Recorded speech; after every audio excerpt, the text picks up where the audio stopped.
মার্কিন বাহিনী আবার ইরানে হামলায় প্রস্তুত থাকলেও ট্রাম্প কি যুদ্ধে যেতে চাইবেন?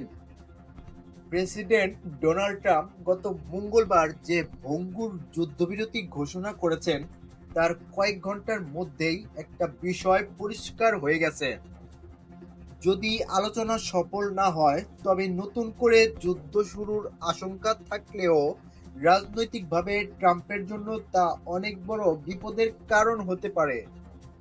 পেন্টাগনে গতকাল বুধবার সকালে মার্কিন প্রতিরক্ষামন্ত্রী পিট হেগসেথ ঘোষণা করেন, গত 5 সপ্তাহে ইরান অপমানিত ও মনোবলহীন হয়ে পড়েছে।